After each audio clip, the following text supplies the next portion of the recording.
और लिखते नहीं आ रहे।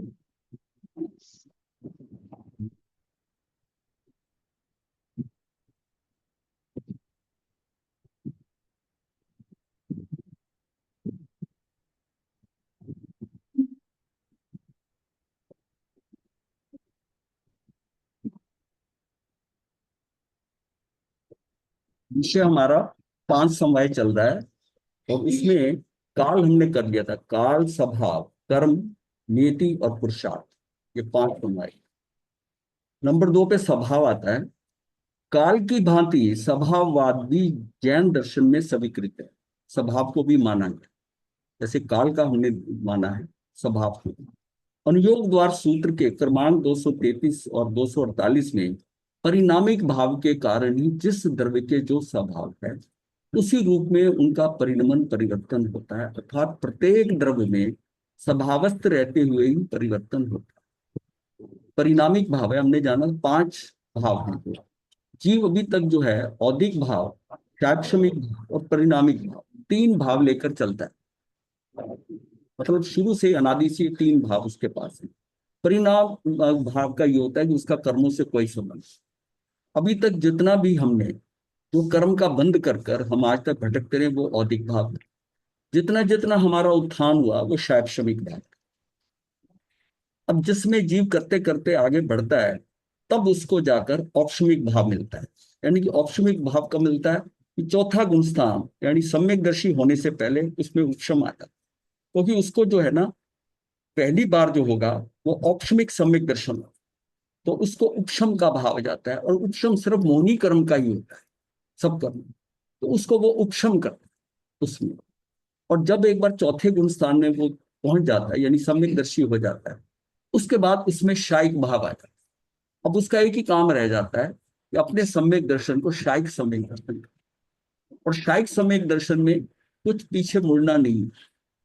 और शायिक दर्शन जैसे हो गया तो तीसरे भव का अतिक्रमण नहीं नहीं। मतलब ये हमारी सारी साधना का इतना सारा मूल में ये समझ में आ जाए कि मुझको पहले गुण स्थान से चौथे गुण स्थान में जाना पहुंचना है। और चौथे गुण स्थान के बाद शायद सम्यक दर्शन पाना है। उसके बाद नेक्स्ट माइलस्टोन जो है केवल दर्शन रह गया। केवल ज्ञान, केवल दर्शन वो अपने आप आ जाएगा। यहाँ तक हमने कर लिया, यहाँ का पुरुषार्थ कर लिया, मार्ग मिल गया। अब वहां पहुंचेगा, जैसा भी काल जैसा काल लब्धि में पड़ा है उसको केवल ज्ञान होगा। और पहले घाती कर्म जाएंगे और अघाती कर्म का कुछ कर नहीं सकते। वो जो जैसे है वैसे उसको भुगतना है, उतना आयुष आम सब जो कुछ भी है वो वैसा का वैसा भुगतना है। तो खेल सारा किसमें रह जाता है, घाती कर्म। तो यहाँ हमने जाना कि परिणामिक भाव आदि अनादि है। परिणामिक भाव में कैसा है, जो जीव भव्य है, ये अभवी है, वो कर्मों के कारण नहीं है, ये उसका परिणामिक। वो वहां पर उसको शुरू में ही जैसा मिला है कर्मों के अनुसार नहीं है, वो उसका परिणाम। 6 द्रव्य हैं, 6 द्रव्य में 4 द्रव्य हैं वो परिणामिक भाव में ही रहते। दो दो जो हैं, कौन सा, पुद्गल, जीव। जीव भी परिणामिक भाव में कब आएगा, जब सिद्ध हो जाए। अभी क्या होता है, अभी बदलती रहती है, संसारस्थ, संसार में रहते हुए, और सिद्ध में। वो बार बार जो हो रहा है उसका क्या, उसका जो परिणमन हो रहा है वो स्वभाव में भी हो रहा है, विभाव में भी हो रहा है। अगर परिणमन स्वभाव में ही होता है तो उसका वो परिणामिक भाव, वो कभी नहीं। धर्मास्थी काय में कुछ बदलाव नहीं होना, धर्मास्थ में कुछ नहीं होना, अधर्मास्थी में कुछ नहीं होना। तो ये सारा जो है आकाश हो गया, काल हो गया, वो अपना चलता है।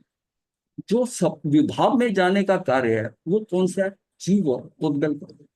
तो ये दोनों का परिणमन जो है हमेशा जो है स्वभाव से नहीं होता, विभाव से भी।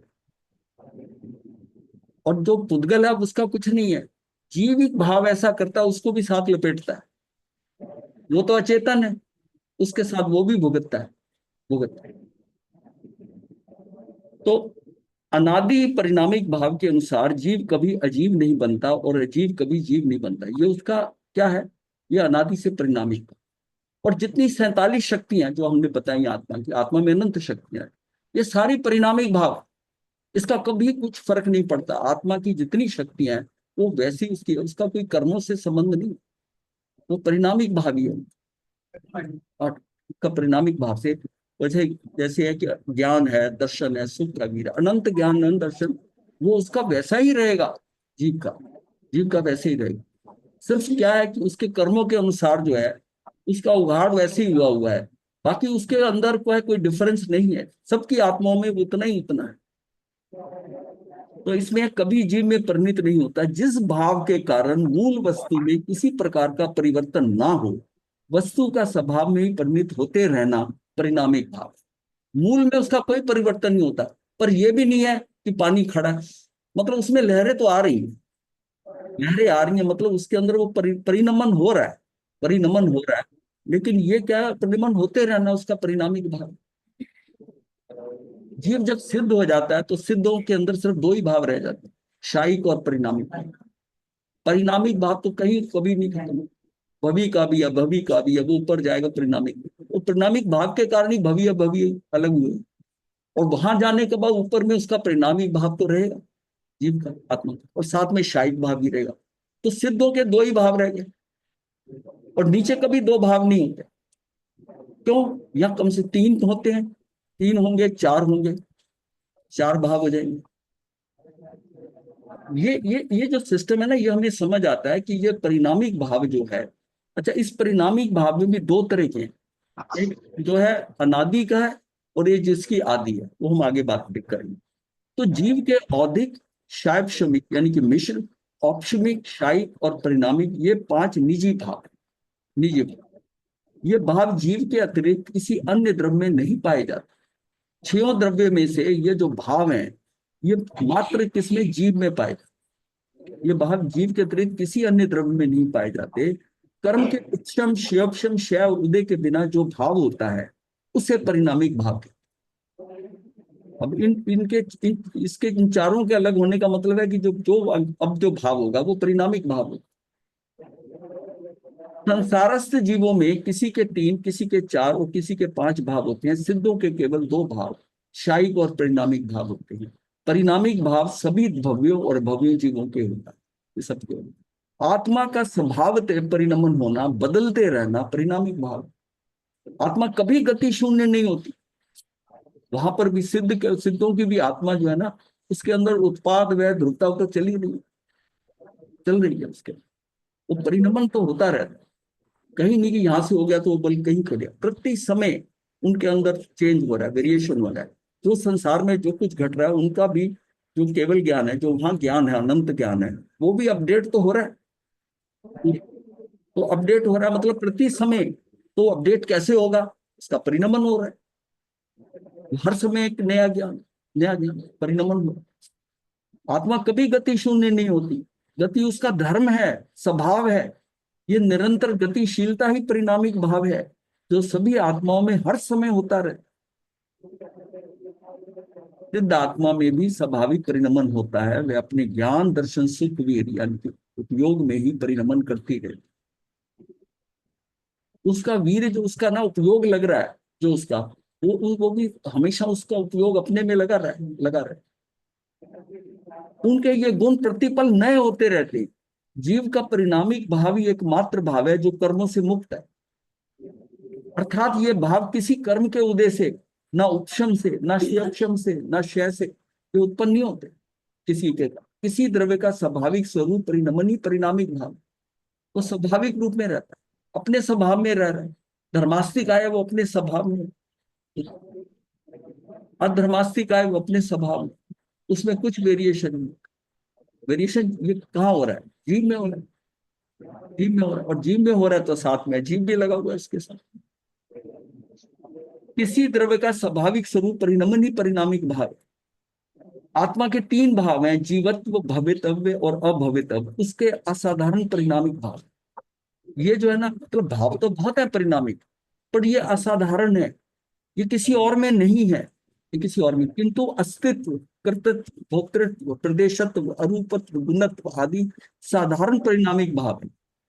ये जो तीन है, तभी हम कहते हैं कि तीन ही भाव होते हैं, ये असाधारण, ये विशेष है, ये ऐसा। क्योंकि बाकी जो भाव हैं ये इसमें है परिणामिक भाव में, पर औरों में भी है। या अरूपत्व है जैसे, तो ये अरूपी तो पांच है ही है। एक सिर्फ वो क्या है, उद्गल है, वो रूपी है। तो हम क्या, ये रूपत्व है तो बाकी इसे, ये भी धर्मास्तिकाय में भी है। तो इसलिए ये साधारण है, ये साधारण परिणामिक भाव है। और ये जो तीन है, जीवत्व है और भव्यत्व है और अभव्यत्व, इस इन दो में से कोई एक होगा, कोई एक होगा। तो ये दोनों जो है यहाँ पर हैं और जीवत्व है। जीवत्व है, जीवत्व है, ये मेन तो यही शक्ति है ना। जीवत्व है तो चेतनत्व भी है, चेतना भी है। और जीवत्व है तो उसका अनंत ज्ञान, अनंत दर्शन, अनंत सुख, अनंत वीर भी, वो भी इस जीवत्व के कारण। और ये 47 शक्तियों में ये पहली शक्ति है। और दूसरी शक्ति जो आती है वो आती है चित्ती शक्ति, यानी चेतनत्व। और जो चार है हमारे, ये चतुष्ट जो है, ज्ञान दर्शन सुख वीर, ये चार शक्तियां आ गई हैं। तो पहली 6 शक्तियां जो है वो जीवत्व शक्ति, चेतनत्व, चित्ती शक्ति, हाँ, दृष्टि शक्ति, ज्ञान शक्ति, सुख शक्ति और वीर, वीर शक्ति छठी शक्ति। ये 6 शक्तियां 47 में, ये तो याद होगी, ये तो समझ में आ गई। तो पहली 6 ये वाली। तो इसी भाव के कारण जो जीव की तरह अजीब में भी पाए जाते हैं, इसी तरह भव्यतव्य और अभव्यतव्य का परस्पर संक्रमण नहीं होता। इसका संक्रमण नहीं हो सकता। जो आज भवी है कल को अभवी हो जाए, या अभवी भवी हो जाए, इसका आपस में संक्रमण नहीं होता। इसका कारण बतलाया गया कि यह अनादि परिणामिक भाव है, यह स्वाभाविक है, क्योंकि इनका कर्मों के उदय उपशम क्षय से कोई संबंध नहीं। और वो भी जो अभवी बना वो किसी कर्म के कारण नहीं बना। इस सिस्टम में वो बस होना था, हो गया भाई। जैसा जैसा 6 द्रव्य इस लोक में है, तो द्रव्य तो 6 ही है ना। मैं ही उत्तम द्रव्य क्यों बना, जिसमें जीवत्व है और चेतनत्व है, बाकी किसी को नहीं मिला। तो वो द्रव्य तो 6 ही है ना, 6 ही द्रव्य होने के कारण। तो ये कैसा है कि इसमें क्या, ये हमारा क्या, ये स्वाभाविक है, क्योंकि इनका कर्मों के उदय, ये कोई कर्मों के, अच्छे कर्मों के कारण हम भवी नहीं बने हैं। या दूसरा जो है उसने कुछ ऐसा किया कि अभवी हो गया, ये था। वो दाल में, दाल का जो उनको जो हार्ड, जिसको जितना भी उबालना है, वो कोई सोच के थोड़ी होता है कि ये जो है वही उगता है ना, वो भी तो कभी गलना नहीं है। अब उसमें ये थोड़ी है कि इसका बीज अलग है या कुछ ऐसा नहीं। वो दाल का दाना वो गलेगा ही नहीं। उसको हम कहते हैं कोड़कू, कह देते हैं, कोड़कू कहते हैं। वो इसी तरह, जैसे वो कोड़कू है, इसी तरह यह भवी है, अभवी है, इसी तरह अभवी। तो इनका मतलब कर्मों से कोई आम की गुठली में अंकुरित होकर वृक्ष बनने का स्वभाव है। अतः माली का पुरुषार्थ काम आता है। प्रत्येक वस्तु का अपना स्वभाव है। बबूल का पेड़ कभी आम उत्पन्न नहीं कर सकता, उसके क्यों, उसके बीच का स्वभाव वही है।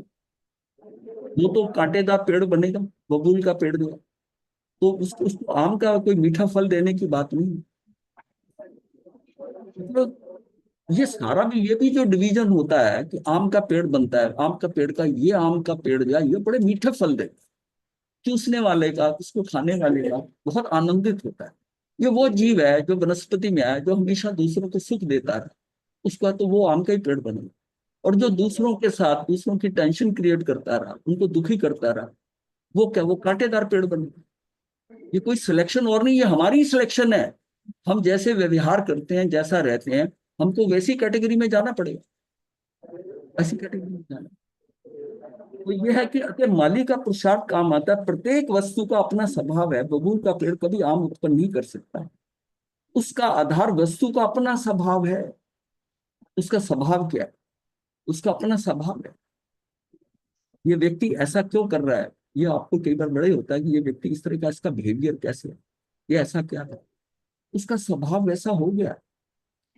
वो बेसिकली मूलतः तो कोई इसमें खराबी नहीं थी, लेकिन जैसा उसका आगे का आचरण हुआ उसके हिसाब से वो व्यक्ति वैसा हो जाएगा। और इस तरह हमने कई तरह समझा, लेशियों से समझा कैसा है कि उसका विचार क्या आता है कि भाई जामुन खाने या आम खाने, काट दो पेड़ नीचे से। उसकी विचारधारा ही ऐसी होगी, उसकी सोच वैसी है। उसके दिमाग में वो नहीं आता जो पड़ा हुआ खाया है। लेकिन शुक्ल लेशिया वाला कहता है भी नीचे पड़े हैं, पेड़ क्यों काटते हो, इसको क्यों दुखी करते हो, आप खुद यहीं से खा लो। तो बबूल का पेड़ कभी आम उत्पन्न नहीं करता है। इसका आधार वस्तु का अपना स्वभाव, स्वभाव त्रैकालिक है। स्वभाव हम किसको कहते हैं, जो कभी बदलता नहीं, जो त्रैकालिक रहेगा। तो स्वभाव त्रिकालिक है, उसका उल्लंघन नहीं किया जा सकता। अग्नि उष्ण होती है, जल शीतल होता है, वायु समस्पर्श होती है, क्योंकि उनका स्वभाव है। स्वभाववादी स्वभाव को व्यापक मानते हैं, और वह क्षेत्र और काल के प्रभाव से परे होता है। जो स्वभाव है, जो हमारा पक्षी उड़ते हैं जैसे, तो पक्षी यहाँ के भी उड़ते हैं, यूरोप में भी उड़ते हैं, बाहर किसी कंट्री में भी उड़ते हैं। मछली है पानी की, यहाँ भी तैरती है वहां भी तैरती है, स्वभाव है उसका तैरना। उसको पानी चाहिए, पानी में तैरेगी। ये नियम कह सकते हैं कि वहां की मछलियां बिना पानी के तैर लेती हैं, ऐसा नहीं, ये स्वभाव है उसको। हालांकि वो पुरुषार्थ उसका है, पानी उसको कुछ शक्ति नहीं दे रहा तैरने की, पानी उसका मीडियम है, उसमें जा रहा है, पुरुषार्थ तो उसी को करना है। बाहर पुरुषार्थ तो उसका बाहर आकर भी है, बाहर तो सिर्फ तड़पती है मछली। लेकिन जब पानी का मीडियम पड़ता है तो वही जो उसकी छटपटाहट है उसमें वो तैरती है। हाँ जी। हाँ, बदलता है। हाँ बदलेगा, प्रति प्रति समय वो जो आ रही है चेंज हो रहा है, उसकी पर्याय बदल रही है, वो तो बदलेगा। आपका स्वभाव बदलता है ना, बहुत खुश हो गए, नाराज भी हो गए हैं, मतेन वाला महाराज एक मेरा स्वभाव भी कुछ। बदल रहा है। हाँ जी बोलिए। महाराज एक वो जैसे आपने बताया कि सिद्ध हाँ भगवान का स्वभाव ज्ञान वैज्ञानिक भी है। अपडेट होता रहता है, तो सिद्ध भगवान का ज्ञान तो एक ही जैसा होता है, फिर अपडेट कैसे होएगा? वो तो बढ़ता है ना घटता है।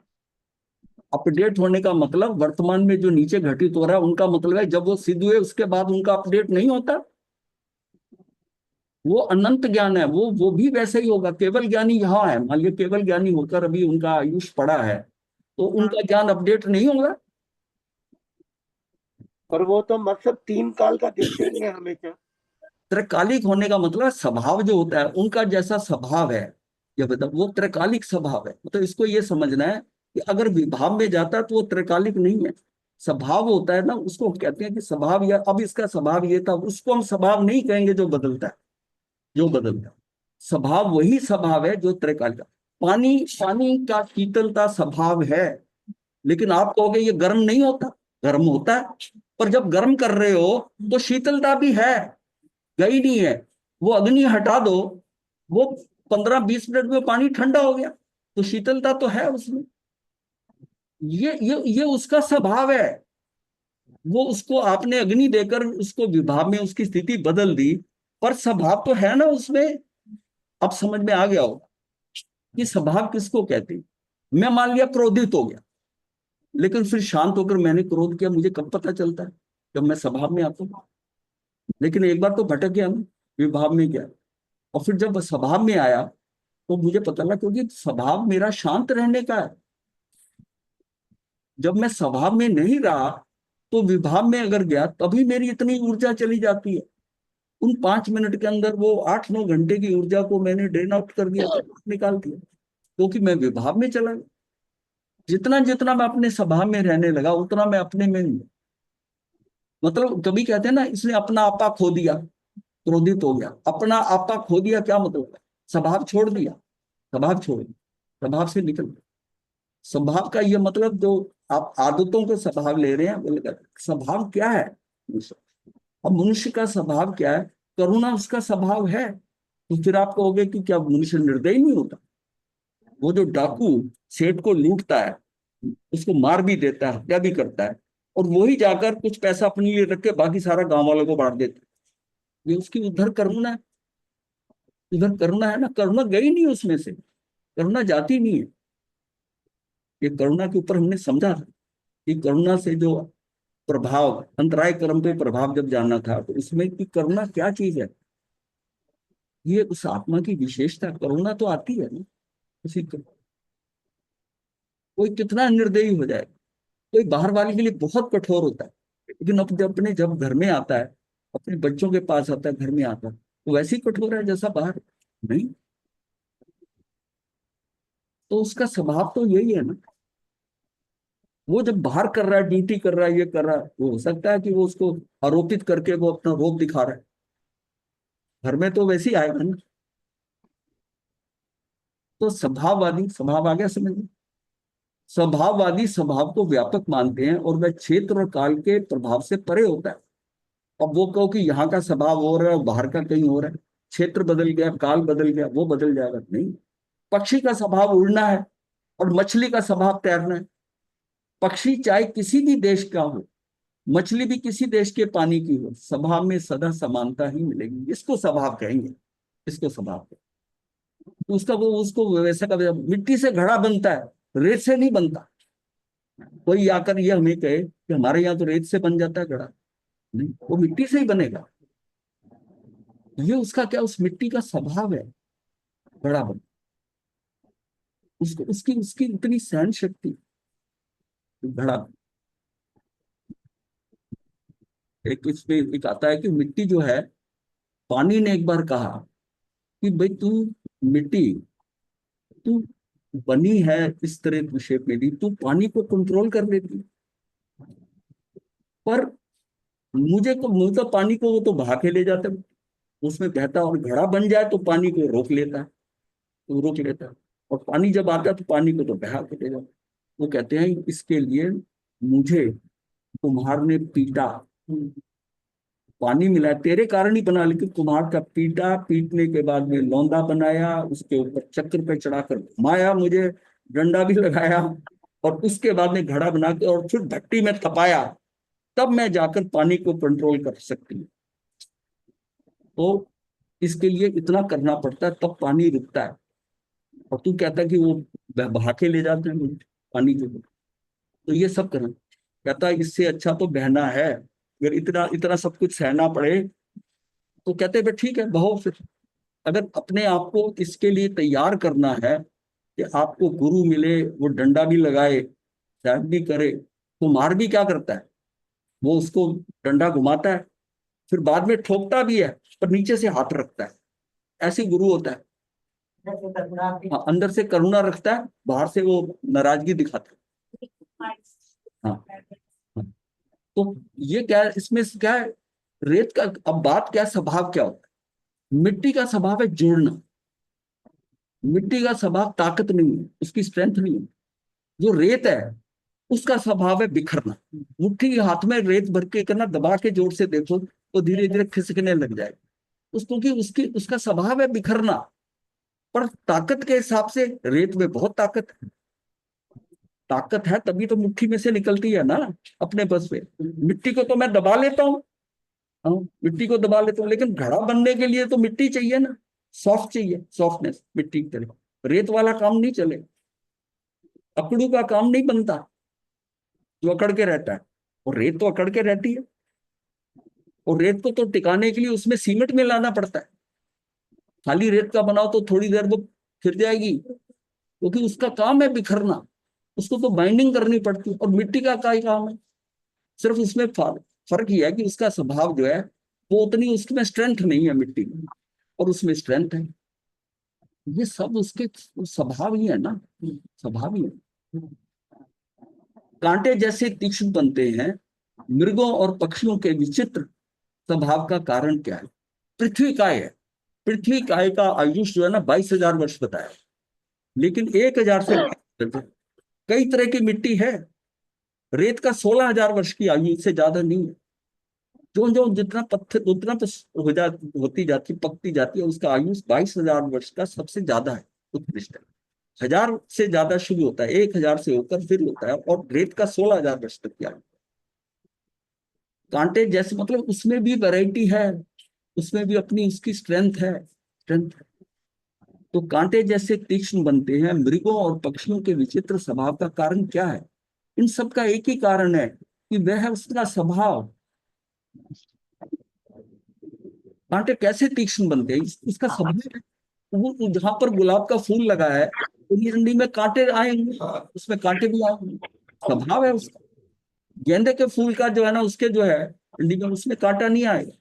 गुलाब के फूल के ही अंदर ही उसका साथ कांटा, बबूल के पेड़ पे ही कांटा होगा। तो ये सब क्या, इन सब का कारण है कि उनका स्वभाव, वो स्वभाव। तो यहाँ पर हम काल के बाद इस स्वभाव को देखते हैं कि स्वभाव क्या होता है। और फिर ये शादी परिणामिक भाव क्या है, ये जो जिसकी आदि होती है वो भी परिणामिक भाव होता है। जैसे मेघ गर्जना, ये किसी कर्मों के कारण नहीं है। विद्युत, बिजली का चमकना, इंद्रधनुष का बनना जो है। और ये क्या, कौन सा है? ये बाकी जो है, ये भरत आदि क्षेत्र जो है, ये कैसे है, ये बने हुए हैं, ये शादी परिणामिक भाव। वर्षधर है, हिमवान आदि पर्वत है, ग्राम नगर घर पताल कलश भवन, ये सारे नरक वैमानिक विमान इष्टरागरा, ये जो सिद्धशिला है, परमाणु पुद्गल द्विप्रदेशिक स्कंद अनंत प्रदेश स्कंद, चंद्र ग्रहण सूर्य ग्रहण इत्यादि, ये सारा क्या है? ये सारा सादी परिणामिक भाव है, जिनकी आदि होती है, जिनकी आदि होती है। और अनादि परिणामिक भाव क्या है? धर्मास्तिकाय, अधर्मास्तिकाय, जीवास्तिकाय, पुद्गलास्तिकाय, अद्धा समय, लोक अलोक, भव सिद्ध अभव सिद्ध, ये अनादि परिणामिक भाव। ये दोनों चीजें समझिए कि एक जो है वो भी परिणामिक भाव है, परिणामिक भाव। इंद्रधनुष बनता है, कैसे बनता है? वैसा ही बनता है। 7 रंग होते हैं, उसी ऑर्डर में होते हैं, कुछ और डिफरेंट नहीं हो कि इस बार इंद्रधनुष बना तो वो लाल से शुरू हुआ और वायलेट तक गया, वो वायलेट से ही शुरू होकर नीचे नीचे तक जाएगा, रेड नीचे होगा। तो 7 के 7 रंग है, उसका पैटर्न कभी चेंज हुआ नहीं। ये क्या है? ये सादी परिणामिक भाव, वो वैसा ही होगा, ऐसे ही होगा। ये दोनों को समझने के लिए कि सादी परिणामिक भाव और अनादि परिणाम, ये अनादि है। जैसे तो धर्मास्ती का ये नहीं को कि बाद में अब ये हेल्प करने लगा गति के अंदर, पहले नहीं करता, ऐसा नहीं है, वो अनादि से ही जो है परिणामिक भाव। ये थोड़ा आगे पता समझने के लिए ऐसा। तो अभी ना इस भावों को भी समझ लेते हैं, बीच में इनका वर्णन आया है। तो ज्ञानावरण आदि 8 कर्मों के विपाक का अनुभव करने को उदय कहते हैं। उदय किसको कहते हैं? 8 कर्मों में से किसी विपाक हो रहे कर्मों, उदय में आ गए। उस उदय का अथवा उदय से निष्पन्न भाव, निष्पन्न जो भाव आएगा उसमें कि मेरी पर्याय होगी, मेरी अवस्था बदलेगी, का नाम औदिक भाव है। मतलब उधर से कर्म का उदय हुआ और उदय से, उदय के कारण मेरी जो स्थिति बदली, मेरी पर्याय आई, अवस्था आई, वो क्या क्यों आई? उदय के कारण निष्पन्न भाव, उस उदय के कारण निष्पन्न भाव हुआ कर्म का, वो निमित्त नैमित्तिक संबंध से, निमित्त नैमित्तिक संबंध से ये भाव है, ये मेरा औदिक भाव, क्योंकि उदय के कारण हुआ, इसका नाम हमने रख दिया औदिक। औपशमिक भाव है, सत्ता में रहते हुए भी कर्मों का उदय में नहीं रहना, अर्थात आत्मा में कर्म की निज शक्ति का कारणवश प्रकट ना होना, या प्रदेश और विपाक दोनों प्रकार के कर्मोदय का रुक जाना उपशम है। यानी दोनों ही, उसका प्रदेश उदय भी नहीं हो रहा और विपाक उदय भी नहीं हो रहा, इन दोनों का कर्म रुक जाना उपशम है, वो उपशम है। जैसे राख से आच्छादित अग्नि छिपी रहती, उसी प्रकार इस उपशम अवस्था में कर्मों का उदय नहीं होता, किंतु वे सत्ता में स्थित रहते हैं, सत्ता में पड़ेंगे। इस उपशम का नाम ही औपशमिक भाव है। ये जब उपशम हो रहा है तो ये औपशमिक भाव हो गया, अथवा इस उपशम से निष्पन्न भाव को औपशमिक, मतलब हम कहते हैं 5 भाव हो रहे हैं। अब 5 भाव क्यों बदल रहे हैं, कैसे बदल रहे हैं? जैसे वो कर्मों की स्थिति हो रही है, वो भाव भी परिवर्तन हो रहे हैं, वो भावों से हो रहे हैं। ये सब भाव क्या है? सादी शांत है, इनकी आदि भी है और अंत भी है, इनका अंत भी है। शायिक भाव है, कर्म की अत्यांतिक विनाश होने को शायिक क्षय कहते हैं, कि उसका सदा के लिए विनाश हो गया। विनाश का मतलब एक्चुअली व्यय हो गया। एक्चुअली कर्म भी जो है ना, वो वैसे के वैसे ही रहते। हम कह देते हैं कि नष्ट हो गया, कर्म का नष्ट हो जाना, व्यय हो जाना, कुछ नहीं होता, एक परमाणु कम नहीं होता, सिर्फ जो उसके ऊपर चार्ज आया था वो उतर गया, तो न्यूट्रल हो गया, छूट गया बस। तो उसको हमने क्षय किया, कि परमानेंटली उसके ऊपर से जो इसमें चढ़ा था चार्ज वो उतर गया। तो क्या है? कर्म के अत्यांतिक विनाश होने को क्षय कहते हैं। ये क्षय ही शायिक है, अथवा क्षय से जो भाव उत्पन्न होता है वह शायिक भाव है, जिसमें मेरा कर्म का क्षय हो रहा है ना, क्षय कर रहा हूं, तो वो जो भाव है वो शायिक भाव। और शायिक भाव कौन सा है? वो सादी शांत नहीं है, सादी अनंत है, सादी अनंत। अगर ये आपको अनंत का, शांत का, ये सब समझ में आ जाएगा ना, तो बात समझ में आएगी। सादी मतलब उसकी आदि है, आदि सहित, आदि सहित सादी, और ये अनंत है, अनंत है। जो औपशमिक भाव देखा था वो सादी शांत है, उसकी अभी तो उसकी आदि हुई है, पर उसका अंत भी होना है, अंत सहित है, उसका अंत भी होना है। लेकिन शायिक भाव का अंत नहीं होना, ये अनंत रहेगी। क्षयपशमिक भाव है, कर्मों का क्षय और उपशम होना क्षयपशम है। कुछ क्षय हो रहा है, कुछ उपशम हो रहा है, कुछ मैल पानी के नीचे बैठ रही है, कुछ ऊपर से खत्म हो रही, दोनों चीजें कार्य चल रहे, क्षय भी हो रहा है, उपशम भी है। ये क्षयपशमिक भाव है। ये भाव कुछ बुझी हुई और कुछ ना बुझी हुई अग्नि के समान तात्पर्य ये हुआ कि इस क्षयपशम में कितने सर्वघाती स्पर्धों का उदय भावी क्षय और कितनों का सर्वघाती स्पर्धों का सद अवस्था रूप उपशम होता है। ये जो सर्वघाती है ना, उसको बाद में डिटेल में, लेकिन इतना समझ लें घाती कर्मों के अंदर ना कुछ कर्म ऐसे होते हैं जो सर्वघात, जैसे हमारे घाती कर्म टोटल मिलाकर 47 है ना, 47 है, और घाती 101 है, तो 148। ये जो 47 है ना, इस 47 में क्या कहते हैं हम, सर्वघाती और देशघाती। अब यहाँ ये वर्णन आया तो एक बार समझ लेंगे कितना। तो सर्वघाती वो है जैसे केवल ज्ञान, केवल दर्शन, ये वो नहीं होगा देशघाती, इसका थोड़ी सी घात हो रही है, थोड़ा सा ठीक है, नहीं, केवल ज्ञान होगा तो 100% सर्वघात होगा। थोड़ा बहुत इसमें क्षयोपशम वाली बात नहीं है, इतना सा क्षय हो गया और इतना नहीं, या तो ये पूरा उदय में है और पूरा जाएगा, पूरा जाएगा। इसलिए उसमें से ना जो 21 है, 47 में से 21 है, 21 कौन कौन से है, केवल ज्ञान, केवल दर्शन, ये हो गया। फिर उसके बाद में पहले ज्ञान में से एक, 5 ज्ञान होते हैं ना, तो 4 उधर देशघाती में आ गए, केवल ज्ञान इधर। फिर दर्शन जो है वो 9 होते हैं, तो 4 जो है, 4 में से 3 उधर हो गए, 1 इधर हो गया, और जो 5 निद्रा के हैं पंचक, वो 5 सर्वघाती, वो इधर रह जाएंगे, 5 इधर रह जाएंगे। फिर उसके बाद में मोहनी कर्म है, मोहनी कर्म के अंदर मिथ्या और मिश्र जो है वो सर्वघाती, वो घात कर रहे हैं। सम्यक्त वाला जो है ना, वो उस देशघाती में चला जाए। सम्यक्त में क्या है, उसको कुछ सम्यक्त है लेकिन कर्म अभी चल रहा है, वो उधर जाएगा, एक उधर जाएगा। तो मोहनी, दर्शन मोहनी के 3 हिस्सों में 2 इधर रह गए, 1 उधर रह गए। चरित्र मोहनी के अंदर कैसा है, ये चरित्र मोहनी के अंदर चारों 3 चौकड़ियां जो हैं वो सर्वघाती है, स्वजलन जो है वो देशघाती, 4 उधर गए, 12 इधर रह गए, 12 इधर। और अंतराय कर्म जो है वो सारा ही देशघाती। अब आप टोटल करेंगे ना, तो ये होगा 26 जो है वो देशघाती है, 21 यहाँ, 21 बन जाएंगे।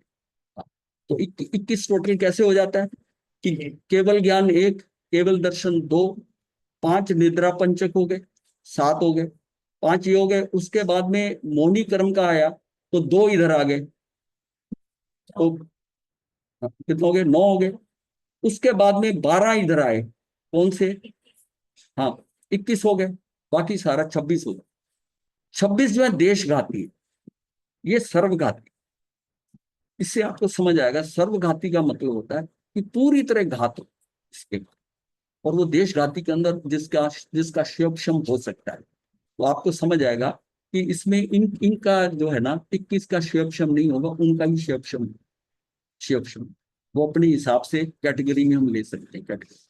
तो उसमें ही क्या होता है कि जैसे चतुर्थ स्थान, 4 स्थान का, जैसे कैसे, जैसे चाशनी होती है 4 तार की और 2 तार की, 4 तार की, तो 4 तार की और 2 तार की होती है जिस साइड, इस तरह इनका भी डिवीजन होता है। ये जो विषय लेंगे ना तब समझ में आएगा, पर ये यहाँ समझ लीजिए कि सर्वघाती स्पर्धक जो ये है, उदय भावी क्षय और कितने सर्वघाती, तो आपने सर्वघाती बताया, हाँ सर्वघाती है। तो छात्र के भी तो अलग अलग लेवल, पर लेवल हो तो है, तो सर्वघाती काम तो नहीं बनेगा ना। आप आगे बढ़ रहे हैं तो स्वजलन आपका उधर गया देशघाती के अंदर, स्वजलन देशघाती में, स्वजलन देशघाती में है। ये 2 जो है पहले मिश्र वाला भी, ये आपको सक्सेसफुल नहीं होने दे रहा, और उसमें सम्यक दर्शन होते हुए भी आपका स्वजलन चल रहा है साथ में, वो आपको रोक नहीं रहा, ये तो आपको होने ही नहीं देंगे, ये होने नहीं देंगे, ये सर्वघात कर रहे हैं। समझ में आ गई ना बात। ये कितने ही सर्वघाती स्पर्धों का सदवस्था रूप उपशम होता है, देशघाती उदय रहता है। अब उसमें क्या होता है कि सर्वघाती का तो उपशम होता है मोहनी कर्म का, और देशघाती का उदय रहता है। इसलिए इस भाव को कुछ बुझी हुई, कुछ ना बुझी हुई अग्नि की उपमा दी है। शायद क्षमी कैसे होगा, शायद क्षमी कैसे होगा कि देशघाती का तो उदय रहेगा और बाकी का उपशम हो जाएगा। जब हम शिवक्षम कहते हैं उसको उसको समझाया जा रहा है, शिवक्षम हो रहा है इसका मतलब हम कहते हैं कि इतना तो उपशम हो गया और इतना नीचे बैठ गया, क्षय का बैठ गया। अब वो कैसे बैठेगा, देशघाती का तो उदय हो रहा है, आ रहा है वो तो फल देगा और वो नीचे बैठ जाएगा बाकी वाले सर्वघाती। देशघाती का आता रहे। शैक्षणिक भाव में यही होता है कि सर्वघाती नीचे रह जाता है और जो देशघाती होता है ना वो आने में ये थोड़ा नीचे रह जाता है। जितना हमारी शुद्धि विशुद्धि होती जाएगी ना तो देशघाती इसका जो बढ़ता जाएगा और ये जो 4 तार वाली मैं बता रहा हूँ ना जो स्ट्रॉन्ग है तो नीचे नीचे हो जाए, नीचे होती है उसका। वो उदय में नहीं आ रही, वो नीचे बैठेगी, उसका टाइम नहीं आया। जो देशघाती वाला है ना वो आकर जा रहा है। इसका मतलब उसी कर्म के अंदर जो कर्म है उसमें वो कैटेगरी है, इसका कितना पोर्शन सर्वघाती है कितना देशघाती है उसको आप कर सकते हो। अब ज्ञानावरणी कर्म है तो उसमें देशघाती भी पोर्शन है, जो केवल ज्ञान वाला है वो सर्वघाती है। वो बैठेगा नहीं, मतलब शिव शब्द बात क्लियर समझ आती है। हाँ मिथ्यात्व वाली बात में एक्चुअली मिथ्यात्व ये जल्दी समझ नहीं आता मिथ्यात्व। ये ना तो शायद भाव में लिया है तो देखो ऐसा ये है कि और डिटेल में बता देंगे, पर ये इसी तरह ही भगवान ने ऐसे ही बताया है। लेकिन ये समझ में आता है कि मिथ्यात्व होने का मतलब है कि आप ये कहो मेरा वो मिथ्यात्व इतना सा रह गया, काम हो जाएगा। इतना हो सकता है। देश उसकी क्वांटिटी थोड़ी परसेंटेज है, नहीं मिथ्यात्व पूरा ही खत्म होगा। हाँ तभी होगा ना। प्रकाश है तो अंधकार कैसे रह सकता है? हाँ हाँ हाँ विश्व आएगा वो भी नहीं काम करता, वो उसको वो तीसरे गुण स्थान से गिराएगा और वो जो पहले वाला है जो है वो उसको दूसरे गुण स्थान से नीचे गिराएगा। तीसरे वाले में सिर्फ इतना है कि वो पलट सकता है, चौथे पे आ सकता है, चौथे पे आ सकता है, चौथे पे आ सकता है, क्योंकि वो जितना जितना उसमें रह गया है उतना समय मिलने से वो निकल जाए तो वो शुद्ध होकर क्या है वो आ जाए, वो आ जाए। लेकिन फिर भी जब तक वो जाएगा नहीं, इसका मतलब मिश्र की स्टेट और ये जो है ये सर्वघाती है। ये नहीं हो सकता मेरा मिथ्यात्व बस थोड़ा सा रह गया बस हो जाएगा, ऐसा नहीं है। मिथ्यात्व पूरा जाएगा तभी आगे बढ़ेगा, तभी आगे बढ़े। रकल क्लियर हो जाना चाहिए, इसमें अपनी संदेह आपका हो गया पर अभी फिर भी चलो ठीक है। शिवक्षम से कर्म की उदयावली प्रविष्ट मंत्र रस पदों का क्षय और अनुदीयमान रस पदों की सर्वघातनी विपाक शक्ति का निरोध, ये देशघाती रूप में परिणमन होता है। ये होता है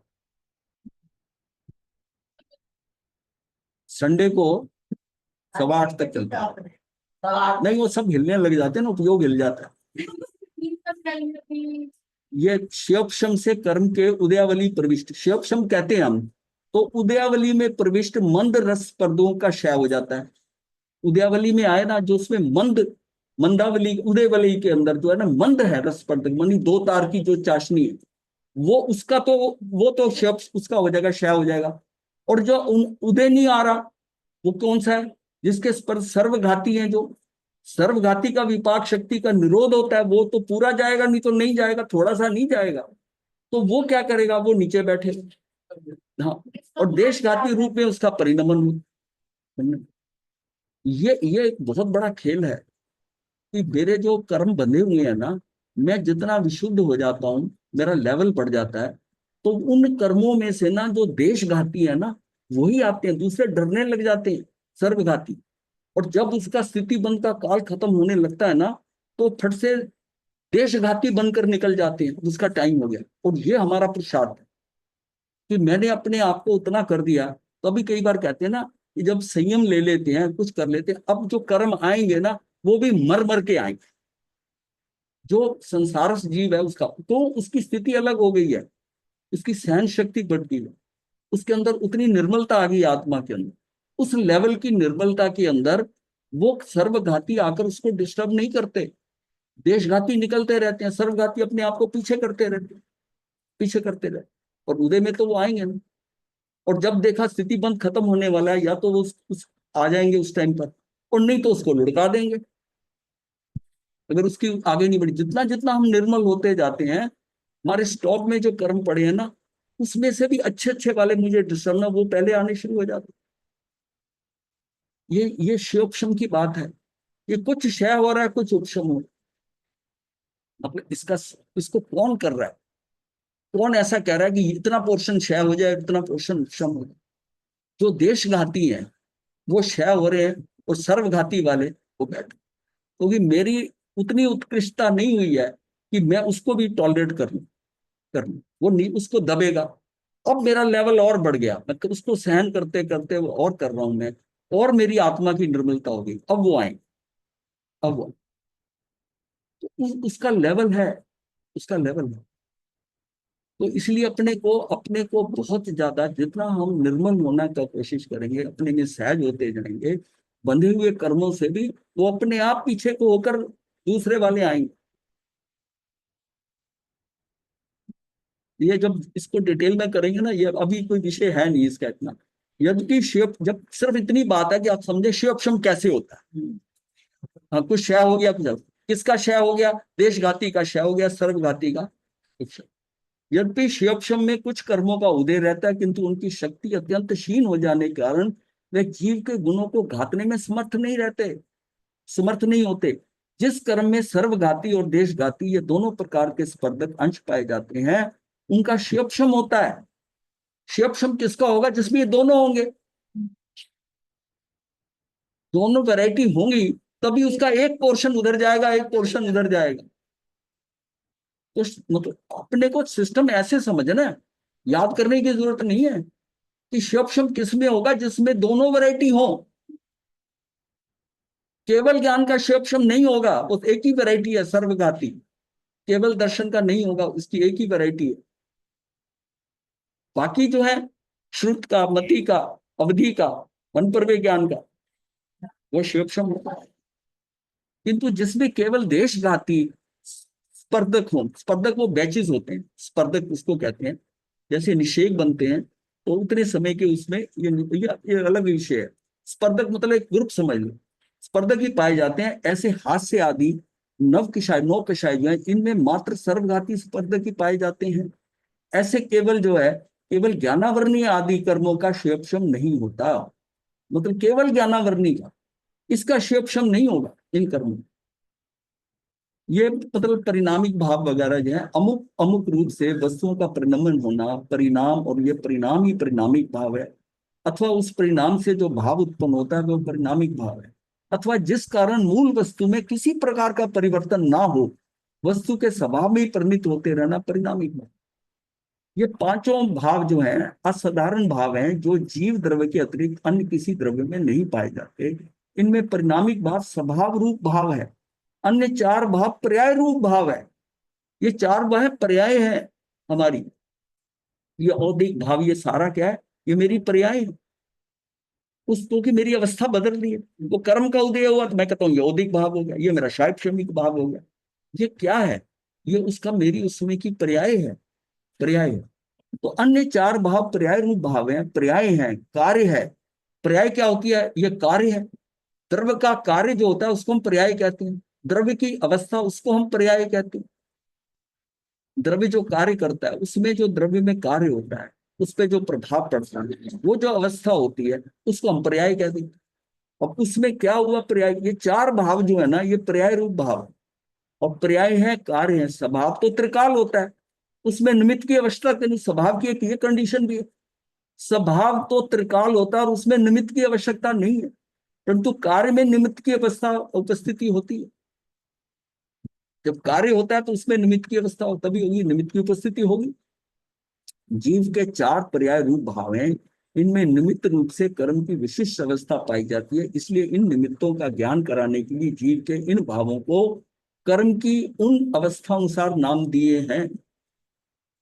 जीव के इन भावों को ही कर्म की उन अवस्था, उनकी उसकी जो अवस्था जीव की हो रही है उस समय की, उसको ये नाम दिए गए। इस टाइम किस तरह का भाव हो रहा है? अब कर्म उदय में आया, मैं कहता हूं औदिक भाव, औदिक भाव। शायक श्रमिक हो रहा है, उसमें देशघाती सर्वघाती है, कुछ हो रहा है, कुछ नीचे दब रहा है, हम कहता है शायक श्रमिक भाव है। उसमें वो किस तरह का कर्म उदय में आया? वो उसमें देशघाती और सर्वघाती दोनों ही थे। एक को तो मैंने कंट्रोल कर लिया, एक नीचे बैठ गया, वो मेरे से नहीं हुआ। हाँ, उसकी वो मैं कर नहीं पाया। वो स्ट्रांग है, उसको नहीं करा, ये निकल गया। इसलिए क्षय और उच्छम हो गया। भी तो समझ नहीं आता कि क्षय उपशम हो गया, कैसे क्यों हो गया भाई, कैसे हो गया, कौन डिसाइड करता है कि इतना क्षय कर दो इतना उपशम कर दो? अपने भावों को कर्म की उन अवस्था अनुसार नाम दिए गए हैं। जीव के जिन भावों के समय कर्म की उपशम अवस्था पाई जाती है उन्हें औपशमिक भाव कहते हैं। जीव के मोह राग द्वेष रूप भावों के समय कर्म का उदय निमित्त रूप से उपस्थित रहता है, इसलिए उन भावों को औदिक भाव कहते हैं। औदिक भाव कहते हैं। जीव के जिन भावों के समय कर्म का क्षेपक्षम निमित्त रूप से पाया जाता है उन भावों को क्षायक्षमिक भाव कहते हैं। जीव के जिन भावों के समय कर्म का क्षय रूप अवस्था पाई जाती है उन भावों को क्षायिक भाव कहते हैं। मतलब उसके कर्म उसके साथ, परंतु जीव का परिणामिक भाव कार्य ना होने से, पर्याय नहीं होने से उसमें निमित्त का प्रश्न ही नहीं है। ये तो जीव का अनादि अनंत त्रिकाल स्वभाव है परिणामिक भाव जो, इसमें कुछ उसको निमित्त वगैरह की कोई जरूरत नहीं है, उसका कर्म से भी कोई संबंध नहीं है।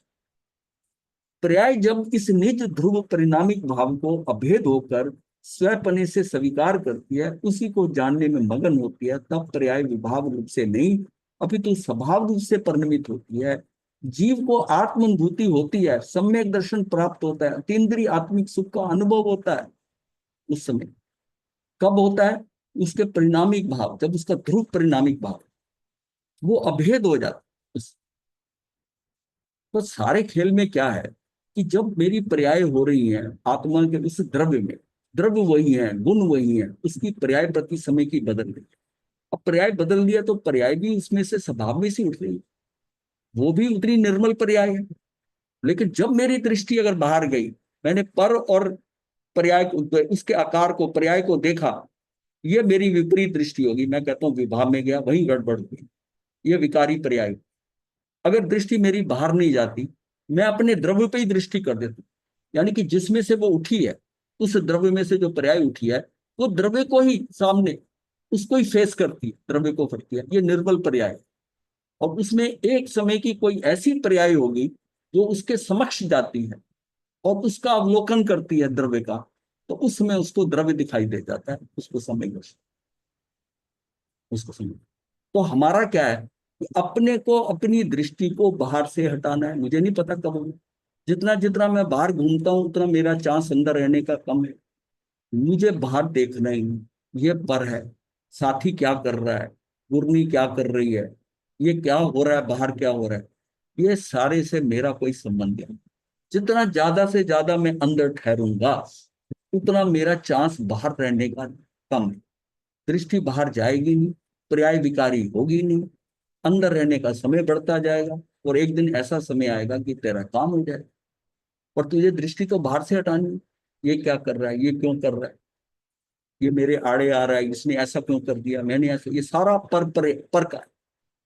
और हम इतना उसमें मजा लेते हैं पर के अंदर। सब अपने सहज हो जाओ ना, अपने में बस। देखो, मैं आत्मा, मुझे क्या लेना है, ये पर, ये जो करे करना करे करे, ये सारे पर हैं। गुरु गुरनी भी पर है, ये बाहर जितने सारे कुछ नजर आ रहे हैं, देव गुरु धर्म, ये सारा पर है। इनको तो सीढ़ी की तरह इस्तेमाल करना है, जब ऊपर चढ़ गए तो सीढ़ी छोड़ दो अपने, पहले नहीं छोड़ना, पहले उनको पकड़ के रखना, उन्हीं से ही सीखना है, उन्हीं से ही समझना। पर उलझना नहीं है, हम उलझने, जितना हम क्लोज जाते हैं हम उलझने लग जाते हैं उनके बारे में कि मेरा गुरु, मैं इसकी शिष्य, मेरी इंपॉर्टेंस कितनी है, मुझे कितना समझती। अब ये जो भाव आता है मन में, अब उन्हीं ने कभी किसी दूसरे को आके इसको टाइम दे दिया, आपको नहीं देखा, तो उसकी स्थिति बच्चे जैसी है कि माता पिता घर में गेस्ट आ गए, वो उसको देख नहीं रहे, बच्चा चिड़चिड़ा हो गया। ये सारी स्थिति यही, बच्चा चिड़चिड़ा हो जाता है, उसको वो समझता है कि मुझे मुझे देखा ही नहीं जा रहा, वो उत्पात मचा देता है। और ये उत्पात तो बड़े बड़ों में होता है, ये गुरनी का मेरे पे ध्यान ही नहीं गया, आज तो बुलाया ही नहीं, शायद नाराज है मेरे से। क्या बचपना आ जाता है, बड़ी जल्दी बच्चा बन जाता है।